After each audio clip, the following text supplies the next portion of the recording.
What's going on, Bruins fans? This video is not going to be really heavily edited. I'm going to show you a little tour by the water here. Right here, the Cape Cod Canal. Coming live or recorded wherever you watch this. What's going on, boys? Main thing you want to kind of do as a Bruins fan is buckle up, baby. Because I might have some hot takes for you. You agree with, you disagree with, and we will find out. Alright, so I'll be doing a collaboration with Low Quality Bruins Fan. He's a fantastic creator.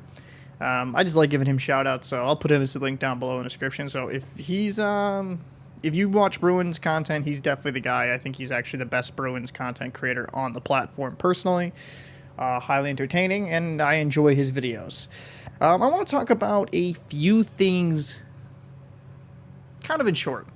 So Jeremy Swayman coming up for RFA. And there's some interesting discussions I'm seeing in Bruins like fan groups and boards and stuff. You know, some people want to keep ullmark. Some people want to get rid of ullmark. Some people are trying to say that Jeremy Swayman won't be worth more than $7 million. And so on the Jeremy Swayman thing, the RFA, I think while ideally you don't want to pay too much for a goaltender because goalies can be a position that go up and down. At this point, if you're Swayman's agent, it's not crazy to ask towards the top end of the market in price because he has performed like a top end of the market goalie. Now you could argue he's split a lot of games with ullmark. He's benefited from that. But this last postseason run has shown you he has the ability to kind of level up his game, play at this all-time level. And for me, this is how I look at it. I think if you could get Swayman at 7.5, I wouldn't like this, but even $8 million, and you lock him up for the long term while the salary cap keeps creeping up, the deal makes a lot of sense. It does. By the way, apologies if this is dark. I can't tell because it's so much glare in this the wheelhouse. But you know, I don't know exactly some of the. I could get some of the skepticism of giving a goaltender so much money, but I think with Swayman, he's proven time and time again that he's worth that money. I mean, why? I mean, Ullmark's older, and it's not like he's ancient. He still has quite a bit years left in his prime, especially for a goalie. But wouldn't you rather lock in a guy like Swayman at a certain price point now where you expect the salary cap to keep going up over the years so the deal will just look better and better as time goes on? I mean, is there a possibility he falls completely off the map and is terrible and it turns into an Alcatraz? I mean, absolutely. Do I think that happens? No, he's shown progression every single year. He has shown the ability to bounce back. He has the proper mentality to be a starter in this league. While it would be great to keep ullmark, I think it would probably be in the best interest of the Bruins to deal ullmark, so you can open up a little bit more cap and maybe make a few more moves. Now, the Bruins are going to have a lot of interesting contract conversations, and that will be going into my next subject, Jake DeBrusk. But to kind of round it out, I think you pay Swayman. While some fans might not like it, I think 7.5 to 8 million at a long-term contract, like with a long-term on the deal, a lot of years, makes sense. Is it ideal? No, but we have to get out of this mindset that every single Bruins player is going to take discounts like Bergeron and Marchand did in their prime. That's unusual. That's not standard practice. Because Bergeron and Marchand, they could have cashed in, and they didn't. They took team-friendly deals. You'd like Swayman to do so, but after the last RFA negotiations, I can understand his mentality. Like, no, I'm going to lock in as much money as I possibly can. Jake DeBrusk. I like Jake DeBrusk. I liked him in this playoff run. But Jake DeBrusk is a player that you can't overpay Jake DeBrusk. I think it would be a mistake to pay him over $5 million. I do. And I don't know what DeBrusk is asking.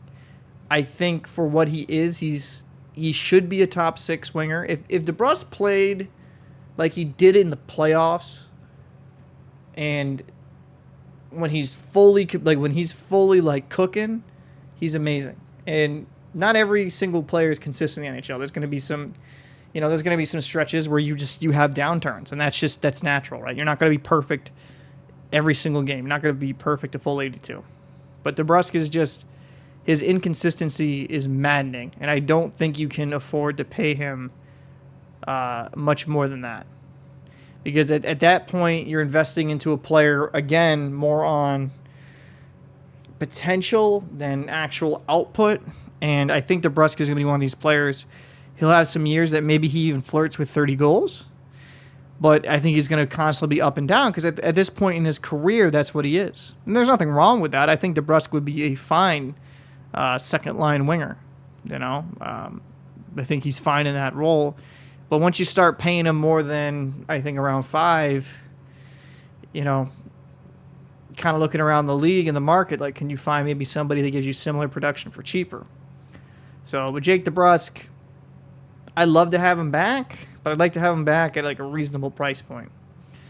And a lot of these players I'm going to be going into more detailed with Low Quality Bruins Fan, but just to kind of give a quick summary, like gryzelck, I think he's gone. Dan Heinen, I'd like to see them retain because I thought he did really well this year. You don't want to dump a huge amount of money at him, but the dude's an effective bottom 6 guy. He was really good in that third line role, and it's going to be interesting to see going forward, monitoring what the Bruins do. But I think Jeremy Swayman has proven to be the guy. I think Linus ullmark, depending, I would not be shocked if they're both back next year. I think if you're going to trade ullmark, it would have been last year. You have 1 year left on his deal. Maybe a team will pull the trigger because they're like, okay, 1 year at 5, maybe that would make sense. I think if you could move ullmark for some prospects and picks, you should. I'm not saying you're going to get a first-round pick because goalies usually don't get that in value. But I would not be shocked if ullmark is back and they have another great tandem, and maybe with some of the caps like forbort, Shattenkirk, JVR. I'm doing this all off the top of my head. Like I said, gryzelck. You have a lot of people coming off the books. You're going to have money to play with, and hopefully bring in a first-line center. Is it going to be an elite level first-line center? I mean, I don't really see that happening unless they kind of deal for one, and then you're going to have to give up quite a bit. But Bruins should be in a situation, be the perfect situation to get a lot better and improve upon this year. So, but I'd like to know your thoughts down below in the comment section. What would you pay Jeremy Swayman? What would you do for term?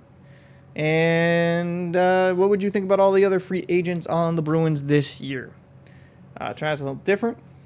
Look at this, man. Look at this. Look at this weather. Look at this beautiful weather today. Look at this shit. Come on, waiting for the boat. Waiting for the boat. There it is. There it is.